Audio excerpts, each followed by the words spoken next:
whatever is going on, work with that.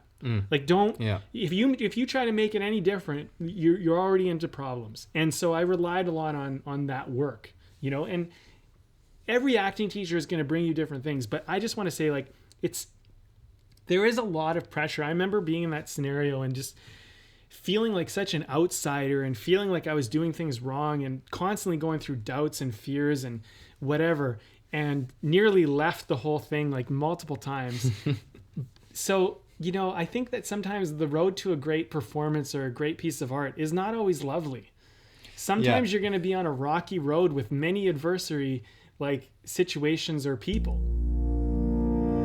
This is Way of the Artist with Brandon Colby Cook and Evan Schulte. Identifying your blocks and demystifying your struggles so that you can claim your own path and make your life a work of art.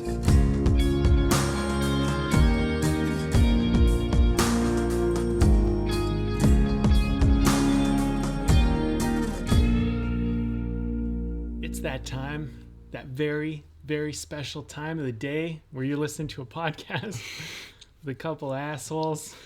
We're talking about art and creativity. This is Brandon, and I got Evan here.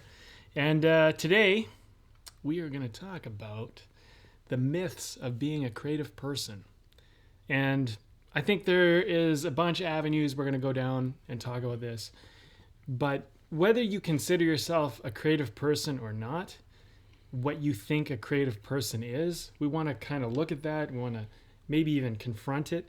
And if you are or not, maybe help you see that maybe you are more than you think. And also maybe help you consider looking at how you're going about life, because there's a lot of myths about being a creative artist that just, they're kind of popularized or fashionable, but they're not romanticized sometimes. Romanticized, but they're not actually the reality. They're not really practical ideas.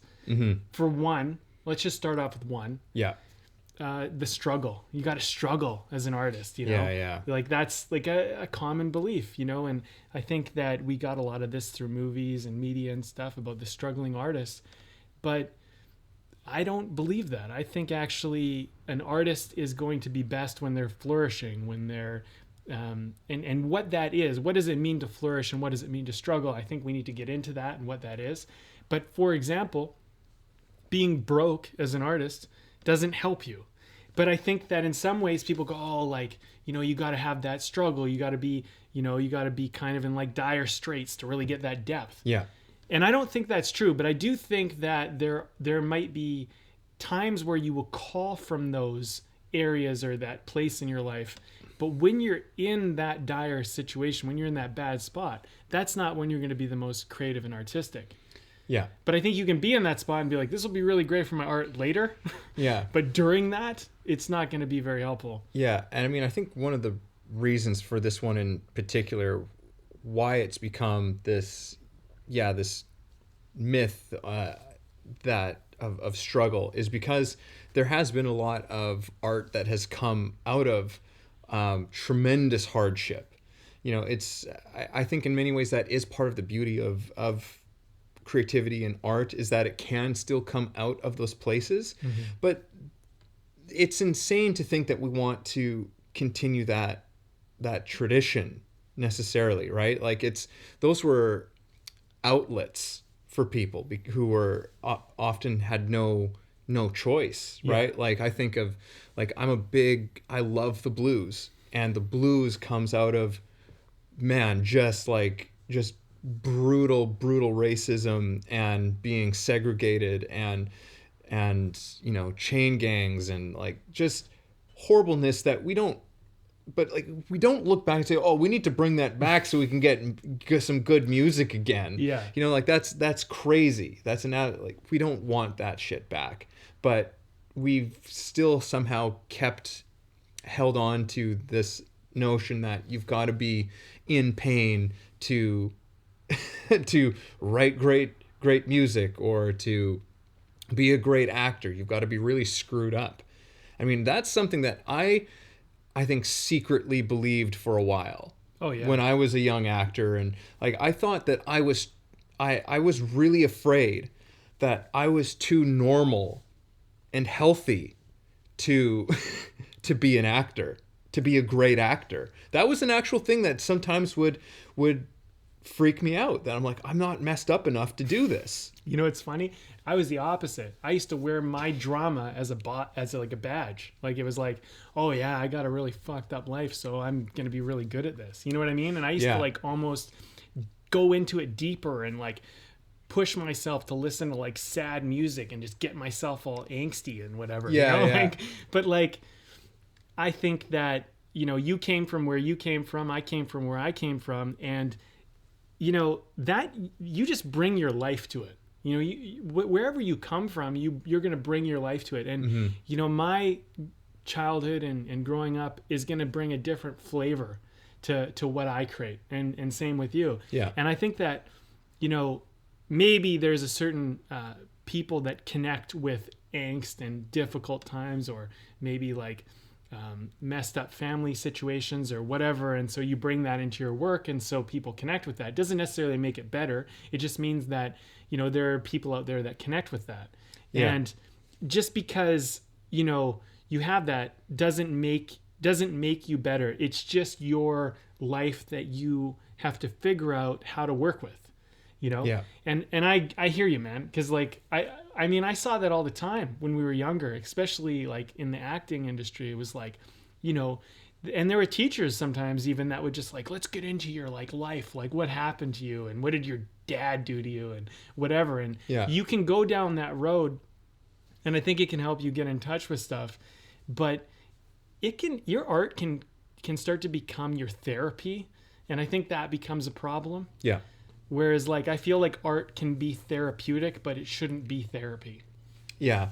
I mean, especially when you're on the acting side of things, where you have teachers who just want to, some of them, not all of them, but the bad ones are the ones that just want you to like, you know, relive old traumas and stuff like that, or want to psychoanalyze you, which they're not, you know, well, they're not trained to handle or do stuff like that. But I want to just take this a step back, back to where this conversation, why we wanted to talk about this is because, you know, we're kind of in the new year, and this is often a time when people want to pick up something that maybe they didn't finish, or start something brand new. And a lot of times it's these, and sometimes by brand new, I mean like you've never stepped into something like this before. Maybe you find yourself stepping into being a more creative person, or wanting to take on more creative endeavors, or take on an art form specifically.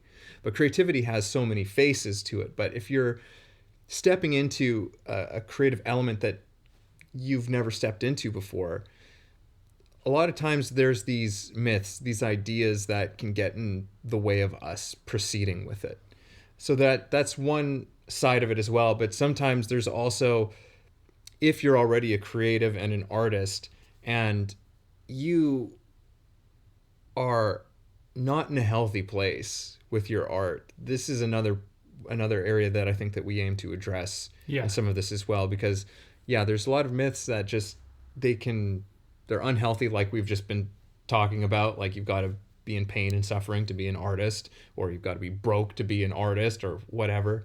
But also there's myths around the creative process, and how, you know, great things have been created by people throughout time, and how that actually comes to be. You know, there's stuff around that. So, and also like what makes a person a creative or an artist, and who's an artist and who isn't. I mean, another thing that would be great to talk about is how some people consider themselves an artist because they found some type of art to do. Like they've decided they're going to act, or they decided they're going to make films or paint or make music. And they're like, well, I'm creative now because I do this. And it's like, well, no, not necessarily. Just because you learned how to like make music, or you learned how to stand up on stage and say some lines, doesn't actually make you an artist. Yeah. And I think the important thing to understand about artistry and creativity is that it comes from inside of you outward, not outside of you inward. And what I mean by that is like, just because you do acting doesn't make you like, that doesn't actually make you an artist. Like, you know what I mean? Because you can learn how to do many things technically. I like to use this example. I'm just going to say it real quick. Filmmaking. You can teach people all sorts of technical things about film, and they're important. Don't get me wrong. Like how to get coverage, how to use the exposure, get the lighting, focus the frame, all of this stuff, right? But it's what you capture in the frame. It's the feeling, it's the emotion, it's the connection, the story, the pattern, the relationship all of that has. That's where the art is. Yeah. So you can learn all that you want about technicality of film, but that doesn't make you an artist. And I really think, like, when I say filmmaker, I always think of like a filmmaker as somebody who's actually like an artist, like somebody who figured out how to communicate their vision from within, put it on camera, and then they expose their internal world to us, right? In their own way. And even if they're making an action hero movie in their own way, they have some type of like thing in there that's signature, that's personal. Yeah. No, there's no genre in film that is absent of art. Right. Very often it can be absent of being something artful. And, that's a pretty big discussion to get into, kind of like the whole thing of what is art. But yeah, like to piggyback off of what you're saying, it's like, sometimes the technique, these practicalities, the technical elements can get mistaken for that being the art form. In many ways, that's maybe the craft sometimes of what you're doing. But what you're saying, it reminds me of one of my old acting teachers who talked about any performance as being like kind of like an iceberg. And he says, like, the point that you see, right, is the lines. That's like you on stage and the lines and all of that. It's that part. But the thing about icebergs is that most of it is underneath the water. Mm-hmm. And the way that he expressed this was that unseen body is what makes the lines necessary. So it's like all of that stuff about, your camera angles, your shots, your lighting, all of this stuff. All of that stuff, it's not about those things. It's about what makes those things necessary. Mm-hmm. It's about what makes the musical instrument necessary, about what makes the canvas and the paintbrush necessary, right? Yeah. It's something else. It's something deeper than that. It's something that's within the artist that says, I need these tools so this can come out, so that this can happen. But it's always about this at the end of the day. It's always about that element. And that's where the artistry is. Yeah, that thing that needs to come out, and whatever your artistic medium is, that's just a medium. Yeah, the acting or the filmmaking or the music or painting or whatever it might be, dance, is that's how you have an outlet to express what's inside of you. Because I've seen people do dance in a way in which they're communicating something so powerful, and it's so emotionally like captivating, and there's an artist coming through the dance, right? And you could have someone do all the same dance moves, but the way in which they're doing it, the emotion, the connectivity to it all, that's the thing that kind of has that special something. And that's where like the hidden part of the iceberg comes from, what they're bringing into this thing. Yeah. And I think that, you bring up a really good point about the iceberg, because a lot of the work a creative person does is the stuff that nobody sees. Yeah. And I think that as an artist or a creative, you need to be very, very mindful not to compare yourself to what you see other people do, because that's the tip of their iceberg. You're not going to see most of the private work they do. And if you really respect somebody or like what they're doing or you're connecting with it, don't look at what they're showing you. Recognize that came from a lot of work, like a lot of stuff that you'll never see, a lot of lonely nights, a lot of nights, struggling and the struggle can just be you trying to figure out how to get this thing out of yourself or how to make sense of it, And you don't have to be in like a struggle where you're like in poverty. Your struggle can be, because the struggle is always real. The struggle is always real, and you're never going to be short of struggle. That's the thing. Wherever you are in life, if you have millions upon millions of dollars, billions, your struggle is going to be real to you, whatever that struggle is. Yeah. And if you have nothing, your struggle is going to be real. And the one thing that I'd like to share is that as an artist, you have the humility to recognize that no matter where you are, that struggle is always valid and always real. But when people say, oh, I got everything, now I have no struggle. I mean, that's nonsense. Of course you have struggle. It's just different. But so I hear this one other thing. Yeah. I hear sometimes people will say, well, it's not, my struggle isn't relatable anymore. But I think that is just a denial of authenticity. Like, let your struggle come out in its own way. It doesn't have to be, it's not about the content. It's about how you feel about it. It's about your insights about it. It's not about the literal thing, Yeah. This is something I think we'll have to get on later in the conversation, but something about artistry and creativity always being something that is present. But I don't want to get into that yet. Sure. Well, there's a lot of ways in which we want to look at this. I thought maybe early on what we would do is maybe just identify some of the myths. Yeah. And then we can go down the rabbit hole of a few of them that kind of make sense. But like we've already kind of dove into a few.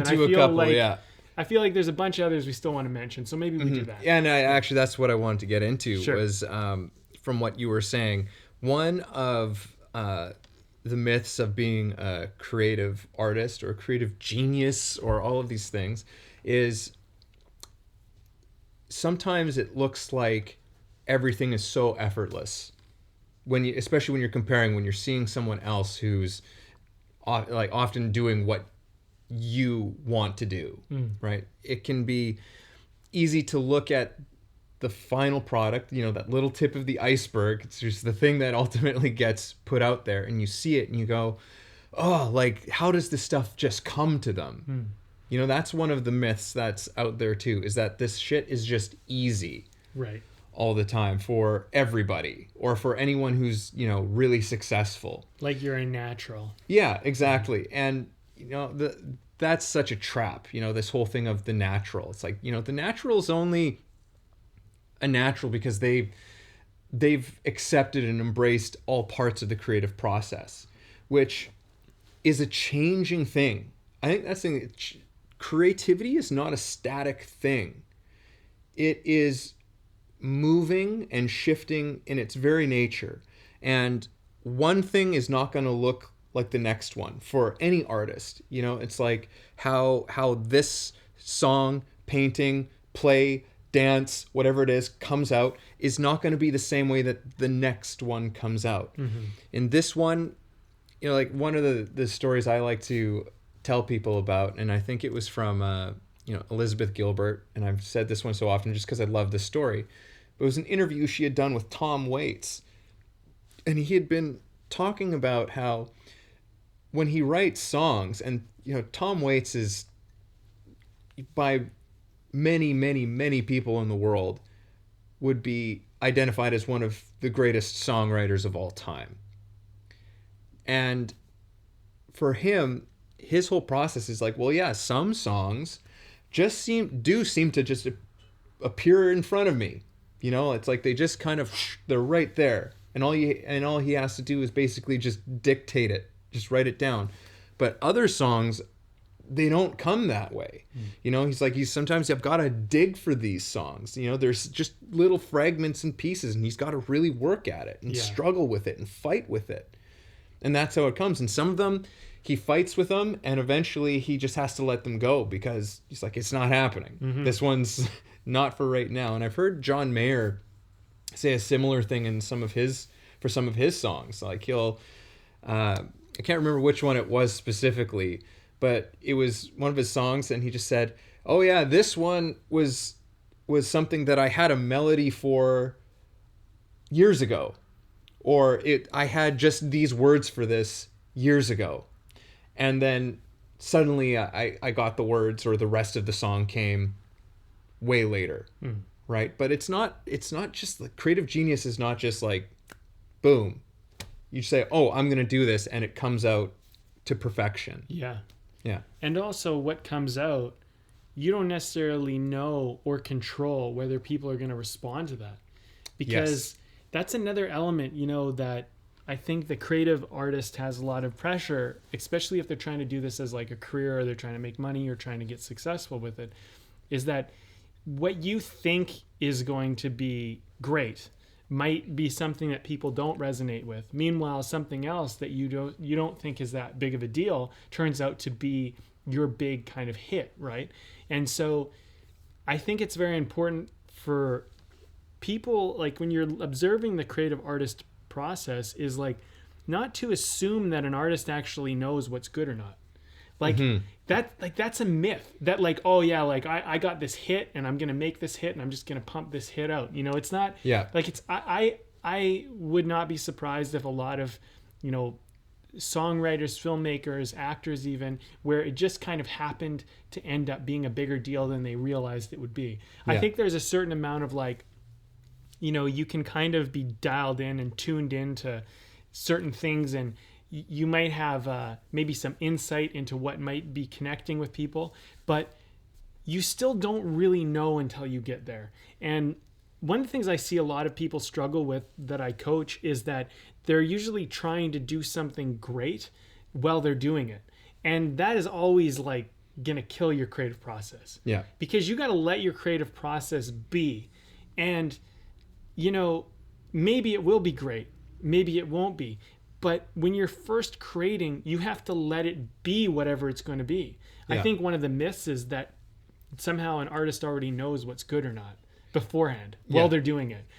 I just don't think that's actually really how it works. And there's all kinds of problems too, because like oftentimes like you hear the stories of like producers and whatever who are on the business side of things. And I don't want to put a blanket statement like, oh, like paint producers as villains or anything like that. But you do hear these stories on occasion of people who are not really on the creative side of things, who are just like, well, this is what's good and this is what people are going to like. Like, just to put, this is always so funny to me, is because like a number of years back, Disney had a terrible year. They put out a couple of movies that they put a lot of money into that absolutely bombed. They were just terrible movies. They did not come close to making their money back. They did so terribly. And this is Disney. This is freaking Disney. Like, one of the biggest media companies in the world, if not the biggest media company in the world. And with all of their resources and everything, they couldn't make something that people thought was good. Yeah. They made several things that people thought, this is not good, and nobody came to see it. So to assume any sense that like, oh yeah, this is going to be great, you know, like there's still, that's never really a knowable thing. Sometimes I think artists stumble upon something where like, I think there's something special here. Mm-hmm. You know, but it's just kind of a feeling. Yeah. You know, and that's as a result of really just telling and expressing yourself as honestly and truthfully as possible in your work. And sometimes it just lines up magically with the rest of the world and where the world is at, and we embrace it. But it doesn't always. There's lots of stories too of artists who were we call them ahead of their time, who they died penniless, but now it's like they're just highly lauded and acclaimed for today. So there's no guarantees. You bring up the other point, which is that, you know, society and culture is always playing catch up to what is truly new art. What is truly new is like, there's such a fine line between what is cutting edge and what's like ahead of its time, you know, and what's behind its time, right? Like, because, you know, you take something like Fight Club, which today, like that movie came out in 1999, and this is 21 years later. I mean, almost, but it's like that movie now is considered one of, if not the most popular, like cult classic movies, one of the most important movies of the century. And that's a huge thing to say, right? But that movie bombed in the box office, and people walked out, they didn't get it. They were stunned. Like, and it just, critics ripped it apart. Oh, exactly. Right. Yeah. But now, you know, you'll have people still to this day dressing up as Tyler Durden, going out to Halloween parties, you know, because it was such a monumentally impactful film. There was something about it. And the thing is like, I listened to a lot of interviews and talks and stuff like that from Edward Norton, Brad Pitt, and David Fincher, and some of the others who worked on it. And when they were going through the process of finding it, they saw something special in it. And I like how you put it that way, because I think that's what you can do as an artist. You can see that there's something special, but you don't get to control whether that is seen by other people. Yeah. Right? Because like they all saw that something was special. And when Edward Norton and Brad Pitt went to the premiere, apparently they were watching it and they watched everyone walk out and kind of like be stunned. And they were like, this is probably the best movie we'll ever do. And they were watching people like not applaud or be wowed, or they were just kind of like, you know, but they were recognizing that it was a great movie. Yeah. That was before it was well received. And I think as an artist, you kind of need to be like that. You need to recognize great work for yourself a lot of the time before other people do. And if they do or not, it doesn't mean that your work is not great. Yeah. That's one of the myths that I would like to bust. Yeah. It's really about how you feel about your own work. Yeah. At the end of the day, only you know what's good enough for you as an artist, you know, and as a creative. And that's a terrific thing. That's actually a freeing thing, because if you can be connected to yourself in that way, of just being like, you know what, like this is some of my best work. You know, this is like knowing what you put into it, and how truthfully, fully you were able to realize what was in you. Whether anyone else sees it or not, you can always sit by or you can rest in the fact that you did what you did. Yeah. Right. And that's almost a bit of a side note to to some of this as well, I guess. But yeah, no, it's definitely I think it's a part of the process. I think, you know, your own peace with your own work is a major part of being a creative. And I think if you embrace that, you're going to have a lot of pressure taken off of you. And I think that pressure taken off of you is going to allow a lot more freedom for creativity. I also want to something that you had said, I want to touch on this element as well, was that with this whole idea of creative genius, you know, think of whoever your, you know, favorite artist is, whatever medium it is. Think of whoever that person is. Somebody hates them. Somebody doesn't like their shit. You know, I remember hearing an actor trash talking Daniel Day-Lewis after There Will Be Blood. And Daniel Day-Lewis, I'm like, he's my champion. I'm just like, I don't understand how anyone could think that there's anything bad about his acting. Right? But, you know, somebody does. Yeah. Somebody was out there and somebody did. It was complete disbelief to me, but here's the thing. This is my artistic creative genius. In my own mind, this person is this, but that's not going to be the situation for everyone. So really what I'm saying is that, like, there are people who have gotten a lot of attention, you know, people who've become famous, have a lot of notoriety for their creativity and their artistry. But even with that, it's not like that's across the board ever at any single point. So acceptance is not necessarily the hallmark of your shit being good. Yeah. No, it isn't. I mean, I think that, you know, if you want commercial success, if you want to make money, if you want to do stuff like that, I mean, if that's your focus, then be honest about that. I mean, one thing I can really respect about Tom Cruise, for example, is Tom Cruise, from what I understand, is not like, he enjoys making movies because it's fun. Like he wanted to fly in a fighter jet. You know, he wanted to do this stuff. And I heard this story about an acting teacher that he was working with briefly. And the acting teacher was talking about how he needed to get all depthy and do all this stuff. And he's like, apparently, this is what he said. Apparently, he's like, I don't really care about all that. He's like, I just want to go in and make the movie and have some fun and whatever. But I can really respect that about him. And I think that his movies are very entertaining, and they're, you know, think what you will of him. And you can say, if you compare, say, Daniel Day-Lewis to Tom Cruise, you're getting two entirely different performers, two entirely different artists. But to say that Tom Cruise is any less is kind of like a misnomer, because if he wants to make movies to have fun and he wants to be the biggest movie star in the world and that was his goal, that's fine. But it might not be the most depthy work, but you might argue that it's more entertaining than Daniel Day-Lewis's work. So who's to say what's better or worse? And this is another myth about being a creative artist. Is like, just because someone does something better in a certain way does not make them better holistically. It just makes them better at that. You know, and if you're, say, an actor and you want really depthy work, then fine, great. Be the best at that. If you want to be the most entertaining, then be the best at that. But like, it's comparing apples and oranges. Even though they do the same thing, it's not about the same thing. They don't apply the same service, you know? Yeah, it's about what you really care about doing. Yeah. Ultimately. And that's a thing that just requires a degree of honesty, of self-honesty. Right. And there's no right or wrong. I mean, that's the other thing too. Is like, who's to say that, you know, that you have to, you know, that to make something good or valid, it has to be a certain way. I mean, that goes against the very nature of what art and creativity is. It's not a controlled thing. Yeah, and it's not something that can be pinned down. No. As much as people try, and a lot of educational systems try and do. They try and get very clever about pinning this shit down, and it's like, no.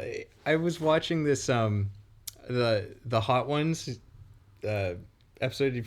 Do you know about the show Hot Ones? No. They eat hot wings and yes, yeah. And they had Shia LaBeouf on an episode, and it was terrific. It was really fascinating, and I think Shia LaBeouf is a terrific actor. Like, I think that he's really quite and he is one of these depthy guys. But he was talking about when he was taking classes, and some of the people were telling him how to go about doing it. You know, he's like, oh, that you need to go way inside yourself and get in touch with your life and all of these things. And he's like, and that that just never really connected with me. He's like, I got into acting because I'm an escapist. I'm escaping myself when I'm acting. He's like, I just never got into that whole approach to doing it. And the thing is that approach works for a lot of people, but for him, it was like, it's this idea of no, I've got to not think about me at all. Like, I'm trying to go somewhere else completely. And that's how he does what he does. And I'm like, how can you argue with that? You know, because he's a tremendous actor. Yeah. I'm glad you brought that up, because I think you can really get into this belief that there is a certain way to do things, because that's the way most people do it. Another myth, that just because this works for someone else doesn't mean that that's your way. And, this is way of the artist, right? It's like, this is about you finding your way. And if your way is doing the opposite to what everyone else is doing, maybe go and embrace that and try that out. Because here's the thing about art, when you do something that is truly new and profound, nobody is going to understand it, and probably not even you. And it's about having the intestinal fortitude, the balls, the cojones to to just go down that road and try that out. And maybe you fall on your face, but maybe you discover something undiscovered. Yeah. And I think that we walk this line, and I think everybody does, where we walk the line between where we really want security and control and predictability, but yet at the same time, we want to be special, important, and do something new and profound. And those things are like water and oil. They're just and we also want something incredible to happen. Yeah. Right? And incredible and unexpected. It's not I love that saying, it's not a risk if you know the outcome. Yeah. And I feel like art is if you want to do something that is new, you got to be willing to take a risk, and which means that you got to be willing not to know the outcome. And any teacher, or any school, or any coach or guide that says that somehow they can tell you your outcome and teach you how to be creative artists, they don't go together, and they're bullshit, and they don't know, because nobody can. The only way that you can is through your own form, through your own trial and error. Mm-hmm. And this is the part of the under part of the iceberg. That's all the trial and error that people don't see. I actually, when you tell me that story about Shia LaBeouf, I think about that and I go, man, like I just have more respect for him, because I think about that and I go, like, he had the wherewithal to recognize that he needed to escape, and that was his process. And he didn't get sucked into the, oh, you're supposed to do it this way. Yeah. Because, so many of us would. Myself, I feel like I've been pretty defiant in my life, but I don't know, like, that's a tough thing, man. Like, when you start seeing, okay, this is how they're doing it, let me try the way they're doing it. Everybody can kind of succumb to that pressure. Yeah. And there can be value in doing that. Sure. And to experimenting with that. But, it doesn't always work. I can relate to that myself. Like, I was at one time in my life, taking all the classes and the courses in acting that people had suggested to me, that I felt was like, okay, this will, maybe this will bring me to that next step, that next thing, trying to find a concrete way of doing what I was doing. And after a while, I just hit a burnout, and like, so much of this is just not working. Mm-hmm. And I'm not having fun doing this. Right. The whole reason why I wanted to act was because it was something that was like, this is fun to do. Yeah. And I would love to get paid doing something that's super fun to do, that I have a lot of love for. And that love was diminishing and almost completely absent at times, out of some sense of having to adhere to these rules and this idea of the craft of it that were imposed upon me. And I had to step away completely from acting for a couple of years, because I was so disillusioned by what was going on. Yeah. And eventually, and it started with little things, like I bought a little book, and I started, and this book was reserved exclusively for what I actually thought and felt and believed about acting and what it was, at least for me. And I started to put these ideas down, and it started to help me just get in touch with, okay, how do I go through this process? And the thing is that it didn't mean that I completely threw away all of this education that I had, because some of it stuck around. I was like, yeah, this makes sense to me, and this works for me. But a lot of it just had to go, because it's just like, yeah, okay, I guess this works for lots of people. And even to this day, I have been confronted with people who use some of these processes that I don't use anymore, and have felt pressured by them that I should be doing these things. Sure. Because otherwise I'm not really an actor.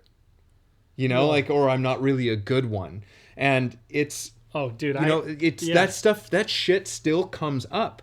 But it's like, no, I have to honor my process and do what I think is right. I get that. I get that with filmmaking too.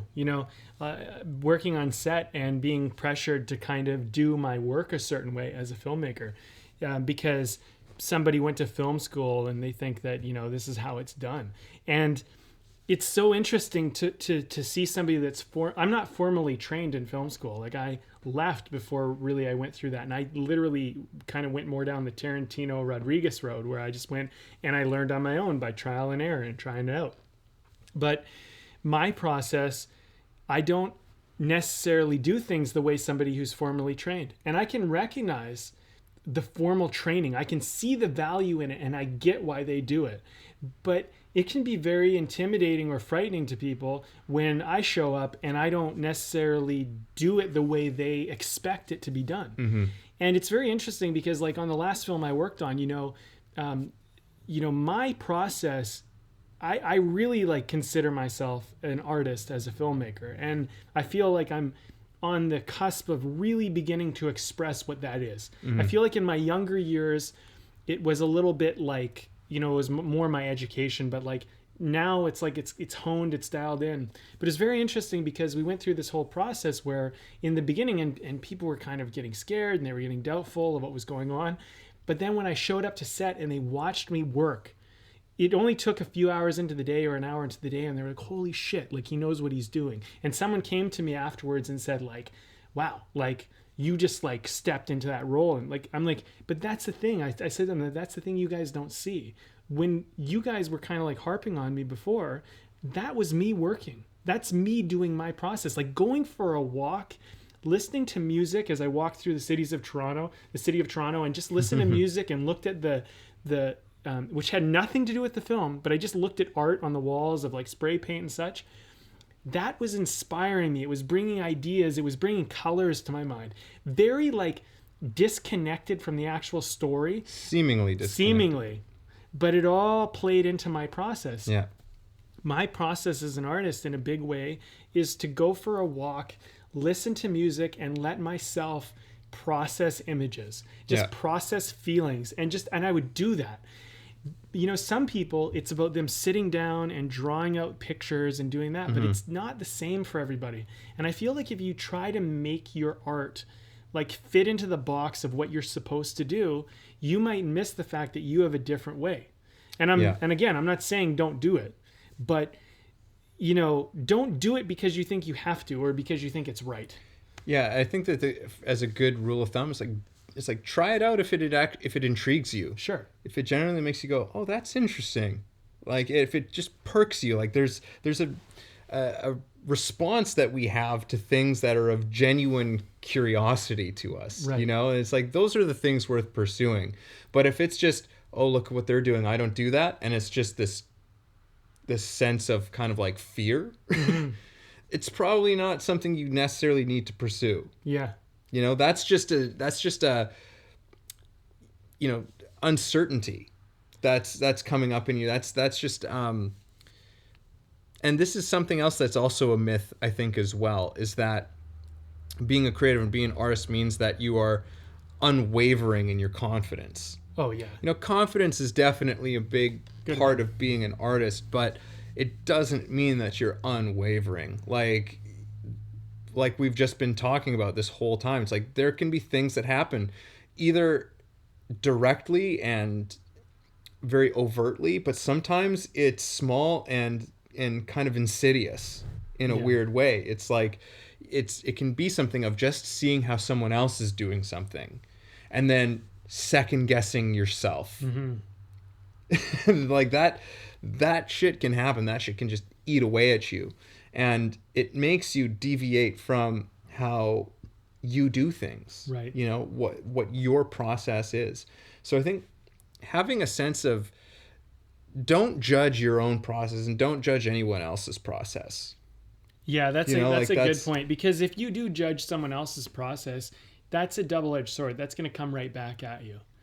So, you know, judgment is an enemy to the artist and creative. And I think that, and like if you really want to embrace artistry, and this is my opinion, maybe more than fact, but let's just say this: if you want to be an artist, don't judge other people, because the more you judge them, the more you're actually going to get away from your own art. Because the more you're going to make art right and wrong, and the more you do that, the more it creates a problem.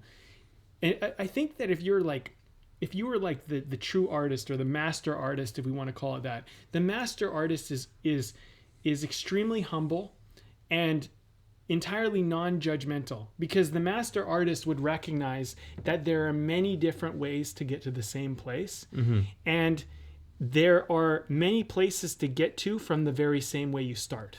So if you see that as a very expansive thing, as a very like open-ended, flexible, movable, adaptable thing, and you don't make any one way wrong, you leave yourself open to the most amount of options and the most amount of flexibility.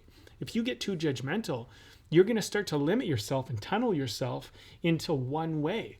And if anything, like I would hope that this show begins to communicate a certain amount of compassion for other people, to say like, you have your way and I have my way and they're both great. Like that's something that I think if you listen to this show, I hope you'd walk away with, as to see that, and not to say like, oh, the way they do it's like no good and the way I do it is so good. It's like, come on, like the way you do it is great and the way they do it is great, and you guys are going to find your own way. Yeah. And if they want to kind of embrace a little bit of yours, or you want to embrace a little bit of theirs, that's the beauty of it. That's what makes artists like more connected. Because if we're all on our own journey, all going our own way, and you can look at someone else and they're doing something that you like, and you can kind of go, well, what do you do? Let me try what you do. And you try it out and you like it, then you get a little bit advanced. If you don't, then great. You find out that that's not your way and you'll go another. Yeah. But it's if you judge it, then you just limit and you restrict. Yeah. And maybe how someone else is doing something, maybe that doesn't work for them either. Right. But they're trying it. Yes. That's their process, and they'll come to a place at some point where they're like, you know what? I'm going to just stop with this nonsense that I've been trying to do all this time. Yeah. I just say to everybody, check out our episode on the law of appreciation. Right. That's a good one. Yeah, that's a good one. Just the power of appreciation is pretty incredible. But yeah, it's like I just to relate to this, like in this production that I just finished, there was no shortage of different approaches with all the actors that I was on stage with.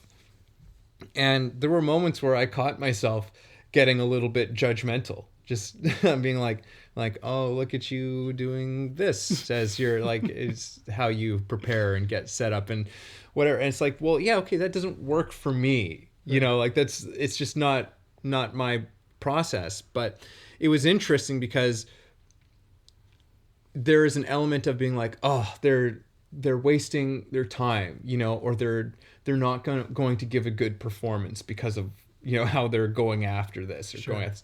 And for some of them, and I'm really quite thankful for this now in retrospect, is that there was the whole rehearsal process where it was like, where those judgmental things were coming up. But as we started to get closer and closer to, bringing the show up in front of an audience, and even during the run in front of an audience, seeing how everybody had grown and how things came together. There were some of my fellow actors who I was just like, I don't know how this is going to come together for you, because right now I'm a little bit worried. Right. But then it got to a place, it's like, oh wow, you've got here. Yeah. Like you're here. and you're giving this performance right now. And it made me kind of go, oh, right. Just trust people to do their thing, and you trust yourself to do your thing. And then you can come together. Right. But it was an interesting and humbling experience to just be like, to think that I knew better somehow. Right. Yeah. And I'm pretty aware of that stuff. I try and keep it in check, but it doesn't mean that it doesn't still happen. Like the stuff doesn't still cross my mind at times. Right.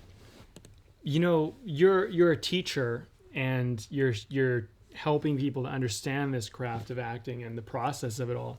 I remember I was working with one teacher, and we had to put up our performances live at the end. And she was, in my experience, like she had a way, and she had a system that she wanted you to do. But it didn't really work for me entirely. There were elements of it that I took, but there were elements of it that I left. And she really didn't like that I was leaving certain things behind.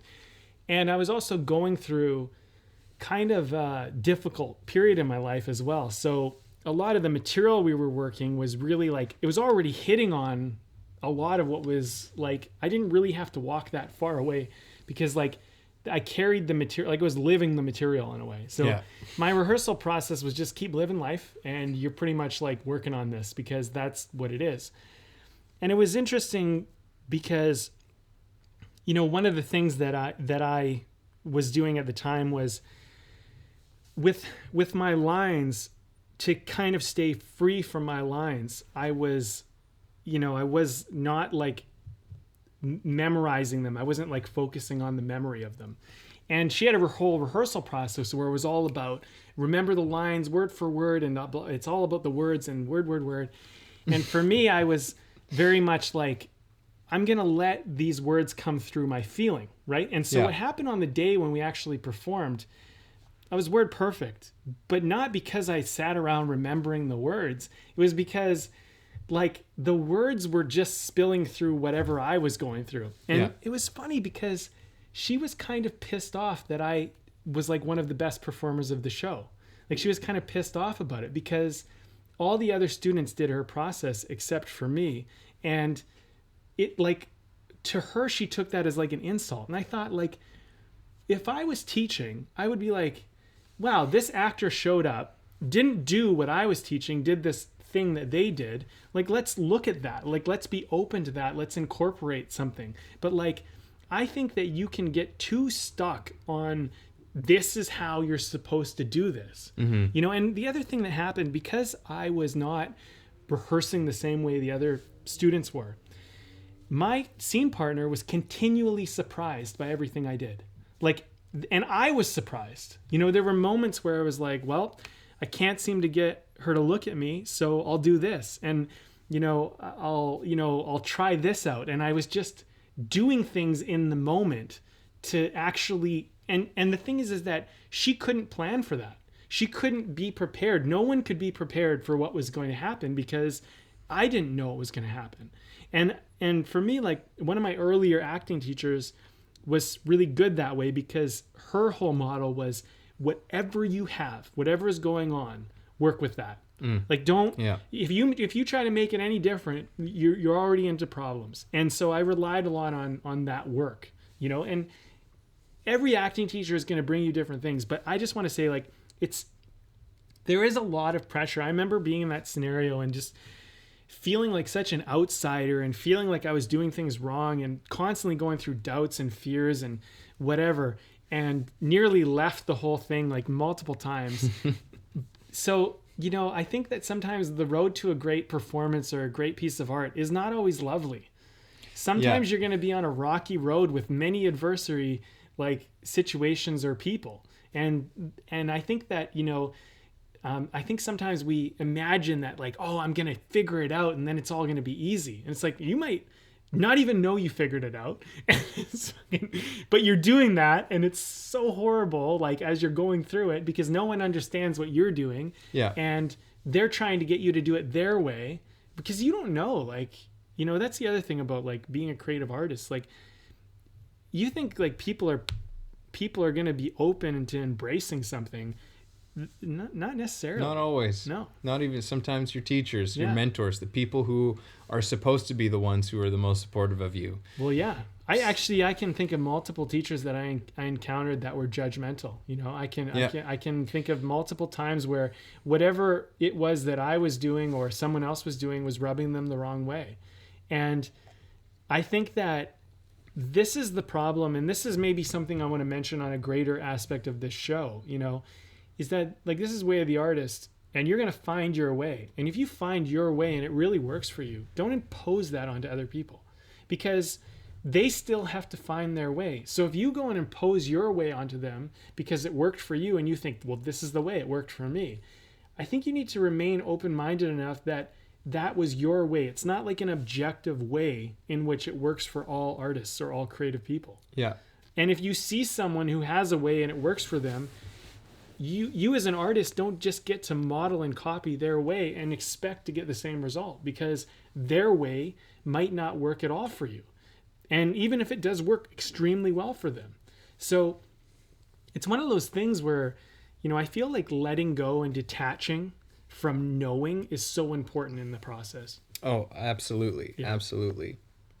Okay, well, let's. Oh, sorry. Yeah. No, I mean, we can continue. Do you want to talk about the beer that we're drinking? I do, and I also just wanted to like maybe just go over like some of these myths, like because we dove down some rabbit holes, and maybe we can start to like just like, point out a few, so people can like walk away and go, okay, like I'm gonna check myself on that, check myself on this, whatever. We could always go into it more later, but I feel like there's a few that we never really dove into, and maybe we just mention them.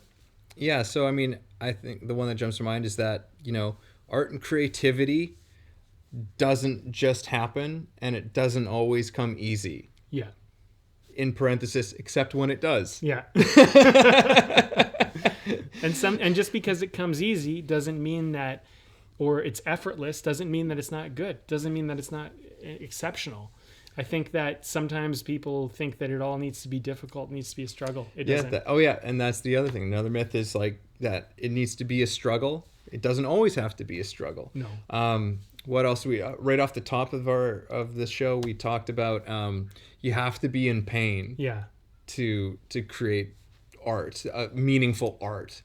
That's a myth. That's a myth. That's another myth. Although, one caveat I'll say about that is that you live life fully and you go for things and you take some risks, you're going to experience some pain. You're going to experience some disappointment, some things. You're going to experience some stuff. So you don't need to go like being like, oh, like I don't, just go live your life fully and you'll get all the, you'll get all the life you need. And this was actually one that we haven't discussed, but I was like, oh, this is something that has been shared with me before, but I'm like, oh, right, this is actually a myth about acting. And when I heard this, I was like, oh my God, like this is, or sorry, not just about acting, but about art. Okay. Which is that art doesn't fuel your art. Life fuels your art. And let me just say what that sort of means. So it's like when I was in acting school, I even participated in this, but I was surrounded by a lot of people who were all about acting. Their lives were all about acting and nothing else. Like it was just, and at some point, like for me, like that was one of the reasons I had to step away from it. It started to become a little obnoxious to me. Yeah. And the well was empty, so to speak. And it's because I wasn't living my life. Everything was like, I would have opportunities just like, hey, do you want to like for travel or this or that? And it's like, no, I've got to make sure I stay in town to like, in case there's an audition. My life was acting.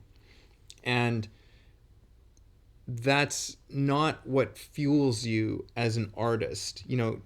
Your art doesn't fuel your art. It's your life fuels art. And any artist of note throughout time, it's always life that has fueled the art. Mm-hmm. It is always lived experience of and being in touch with that has led to the creation of incredible things, right? It's not just, oh, look at what someone else has done and expressed. I'm going to do the same thing. Like what is it? That's just, at that point, it's just contrived. Yeah. Right? You're just stealing. You can be inspired, certainly, by the art of other people, but it's your life more than anything else that fuels your art. And I think that's sort of also one of these myths, that your life has to be all about the art that you do. Sure. It's like, no, you've got to be, you're a human being first above all else, and that is always what you will be above all else, is you will be a human being. Mm-hmm. And the artist comes after that. Yeah. I would say also that, the idea that your life needs to be somehow dramatic, or that you need to have a lot of drama or trauma or pain in your life through the past or through history to somehow be a better actor. I don't or believe, artist of any sort. Yeah, or artist, yeah, or artist. I don't think that's true. I think that any person with any life has something important, some important perspective to share that can be relayed. And I think that if you don't have certain experiences in your life, sure, it might be difficult for you to relate to certain types of material. So maybe, you'll have to do a certain different type of work to investigate that. But consider the fact that you might have awarenesses that someone else might have to investigate as well. I think that sometimes in art, the pain is romanticized and glamorized too much. And I'd like to point that out because, sure, I mean, it will be a really great little bag, like a little trick in your bag that you can pull out every now and then. But it's, I remember I went through this stage as an actor, just for example, where it was always about like how emotional and how like, did someone cry or whatever. And it was just all about that. And I remember like having this like moment where I was like, man, like this is just all about emotion. Like, and I was missing this whole other element, which is about like kind of the fun and the entertainment of the whole process, And I look at some of my favorite shows and they're usually both equally depthy and entertaining at the same time. Mm-hmm. But if you miss one or the other, like if you miss something in it, like you'll be watching a good comedy and sometimes it'll have these moments of like depth and you're like, whoa, like we just went into that. But sometimes you'll be watching this like very dramatic thing, but you know, then they'll have these kind of like funny bits that will kind of come out of it. And like life needs to have both elements. Yeah. And nobody has the market on like having it all, you know? Yeah. And we all have to work for it. So like, I just think don't glamorize anything. Like don't glamorize someone's beautiful life or someone's painful life as somehow better than your own. Yeah. But to go back to what you said about traveling, like if you got to travel or you have some calling, you got to follow that, because every time you kill those, I think that you take a little bit away from what you can express. Like if you keep subjecting yourself to live by other people's standards or trying to do something that isn't following your heart, you're going to keep cutting off your source. Mm-hmm. And I think it all comes back down to your source, and your source is only going to be fully accessible to you if you fully express it. And sometimes you're going to be like, well, man, I feel like getting away for a few weeks or a few months. Who knows? And if you don't do that and you just go like, I better stay because you're scared or you're trying to, you know, you're going to not kill it, but you're going to diminish the source energy that you have inside of you, which is your artistry.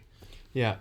And I don't remember who it was, but I saw this interview many years ago as this actress, and I can't remember who it was now, but they'd kind of had this big breakout role, and they're having this interview and basically was saying that they'd been slogging it out as an actor for years in LA, you know, just trying to like scrambling and scavenging for like just whatever she could get, and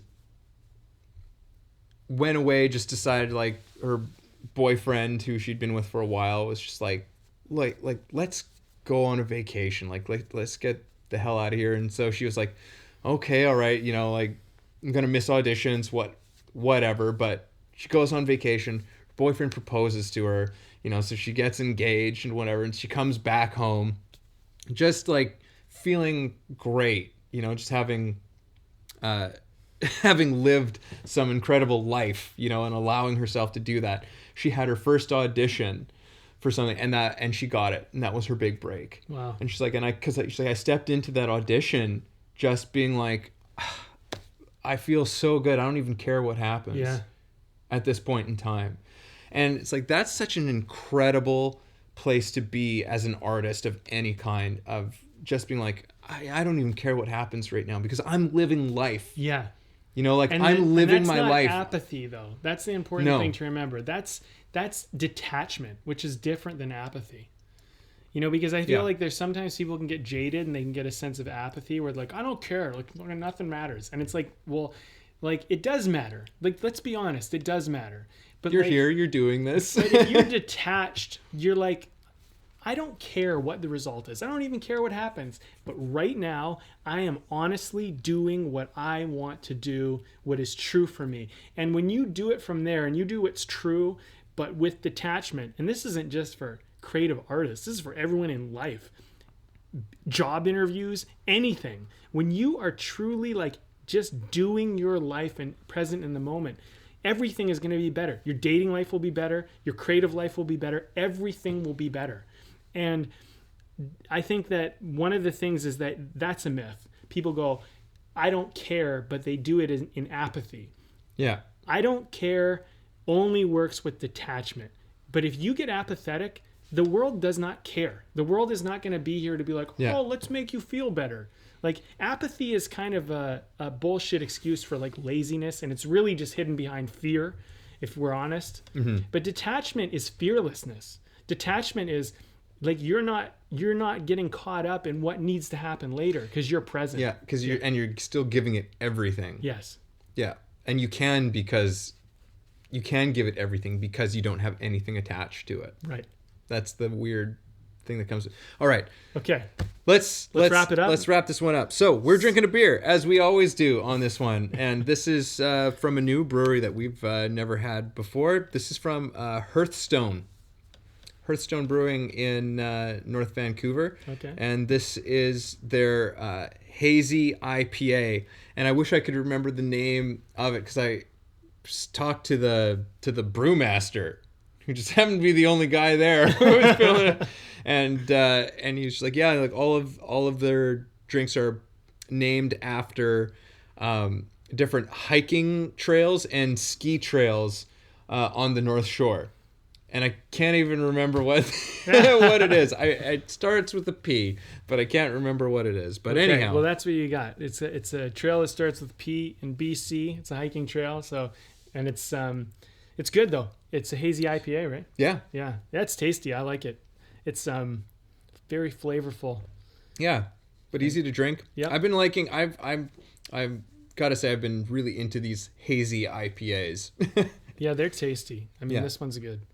All right, well, let's wrap this baby up. Wrap it up. Okay, so here's my final thought.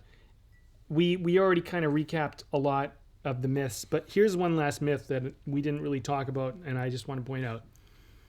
Just because you do something in the arts does not make you an artist, and it does not make you creative.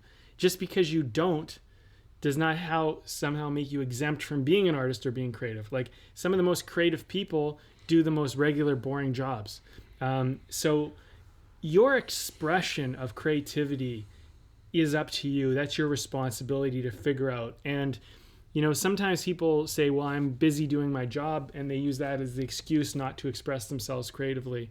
Maybe they go home, maybe they do some kind of knitting or painting or do something like on the side. Maybe they don't. Maybe they just distract themselves from it. But I personally believe that everybody has some form of creativity, some sort of source kind of energy in them that they can kind of put out in the world, and that they have somewhat of a calling to do. And your creative calling might not be very traditional. Like, you might not be like a actor, painter, filmmaker, musician, or something like that. It might be that you know how to create something out of a plumbing material. You know what I mean? Like, it could be something that's very functional, or something totally unrelated to the arts. And creativity is something that I think we can all explore, and we don't want to make ourselves like not included in this just because we don't do something that's in the arts. And at the same side, just because you do something in the arts, don't just pat yourself on the back and say, I'm an artist, I'm creative now because I do this. Like, really, have a audit of yourself, and be like, am I doing what everyone else is doing? Am I actually expressing my creative source energy, my own voice, my own internal vision, and whatever that authentic thing is inside of me?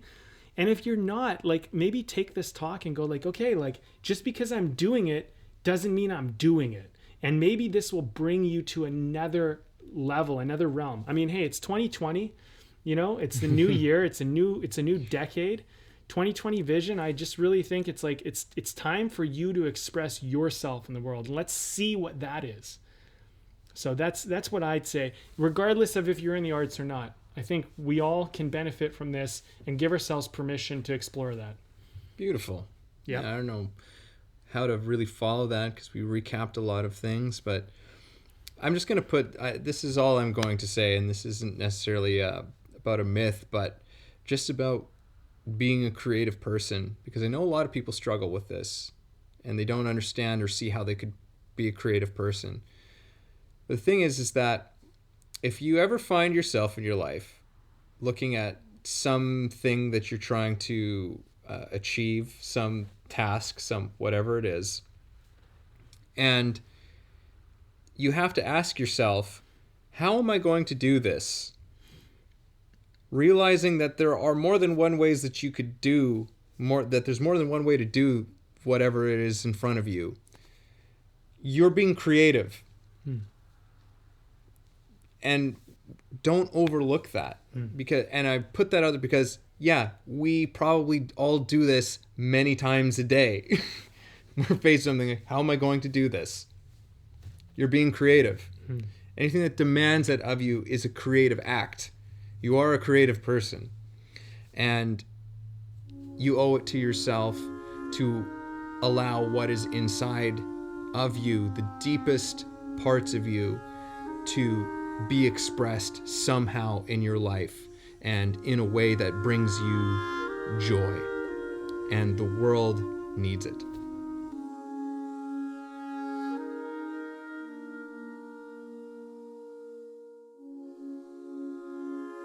Thanks for listening to the show. If you got something out of this, if you feel it improved your life or your journey in any way, please take a moment to subscribe, leave a review, or share the episode. You can also support us on Patreon, where we have tons of great bonuses. You are the ones that make the show possible and help us to thrive. Thank you for joining us.